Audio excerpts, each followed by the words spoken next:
MC talks, yeah, we run that news. Celeb drops hot, we bring those views. Lights my actions, spill that tea. It's MC talk for the stars gon' be. Talks, talks, talks, talks.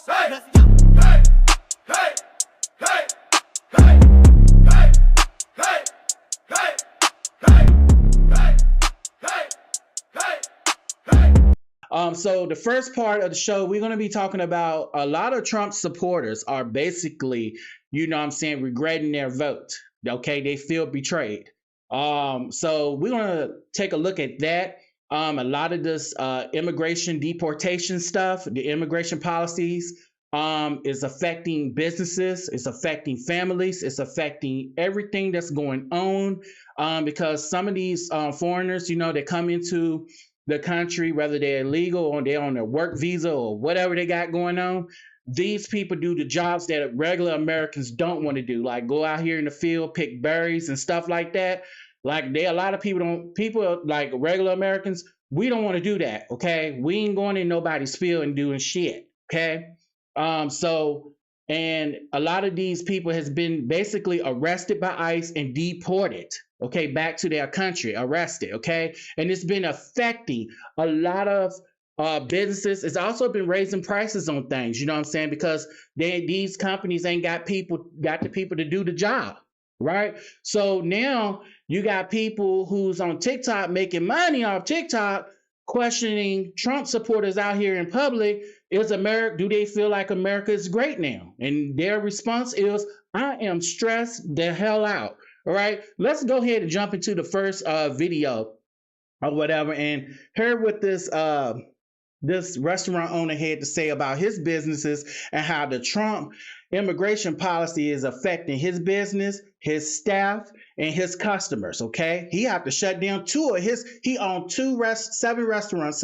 He owns seven restaurants, and he had to shut down 2 because he ain't got no customers coming and he ain't got people to run it. All right, so let's listen what he had to say. I voted for Donald Trump. The Chef Creole restaurant in Miami's Little Haiti neighborhood is typically bustling with customers. Not today. People are scared. Owner Wilkinson Sajor says it's not just the clientele.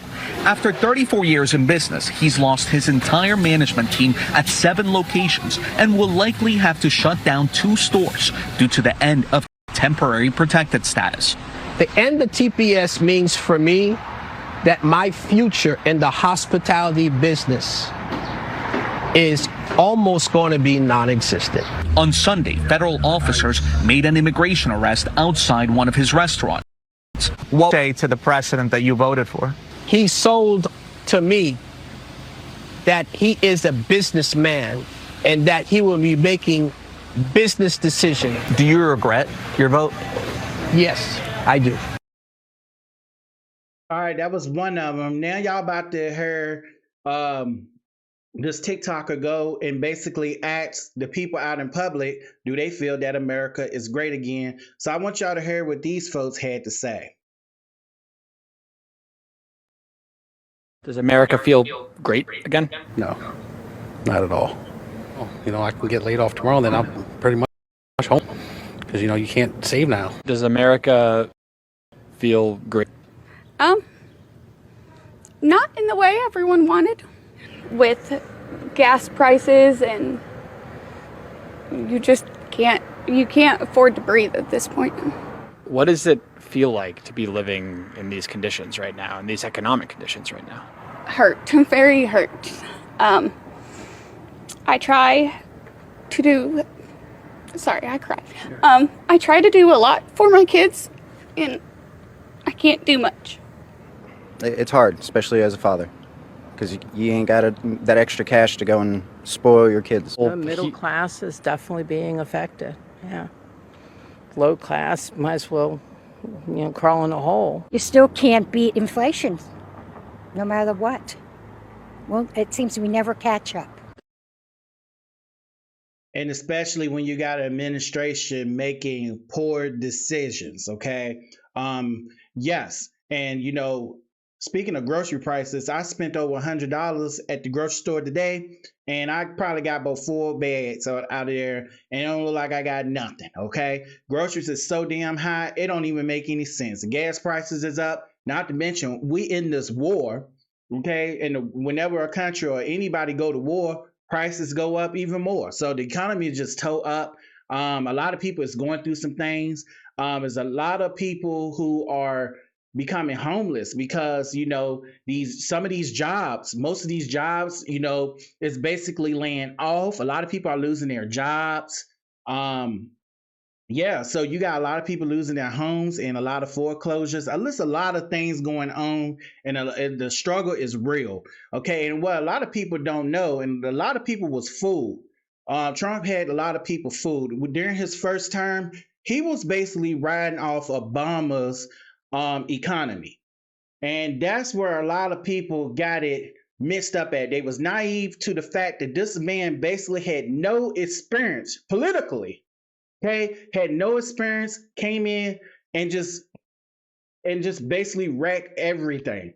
He wrecked everything. Not to mention that during the Biden era, you had high prices and everything going on. It was bearable, but it was still hard.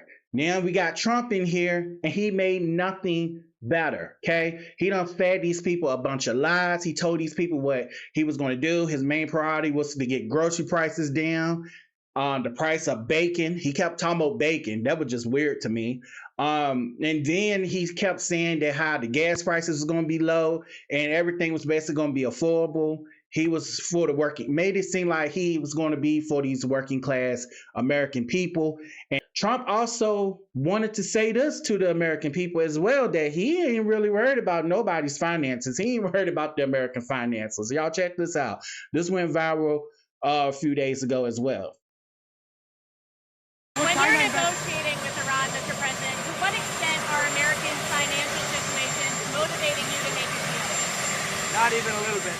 The only thing that matters when I'm talking about Iran, they can't have a nuclear weapon. I don't think about American financial situation. I don't think about anybody. I think about one thing. We cannot let Iran have a nuclear weapon. That's all. That's the only thing that matters. Well, there you go. He ain't worried about Americans' finance situations. So your finances, your hardship, your struggle, he ain't worried about it. He's worried about Iran and what Iran got going on over there. He's worried about them at this point. And it's sad, but it's true. This is where we are. And unfortunately, we got to really deal with it right now. We got to just push through for the ones that's struggling. A lot of people say, well, they have to run and find out. Well, I can't say that. You can't say that or whatever, but you got to realize that some of these people, they were just naive to the fact. They was believing that he was going to get things back on track. It was going to be like his first term. The rent prices was going to go back down to normal, and groceries going to go down. Gas prices go. Man, they believed it. They believed it. And they thought everything's going to be back to normal. Trump was going to fight for them. And it turned out he had a whole different agenda. All right. So moving on. Stay up to date with the latest news, celebrity gossip, viral reactions, and more. Just subscribe to the channel and make sure you hit the notification bell so you don't miss out. Thanks for watching.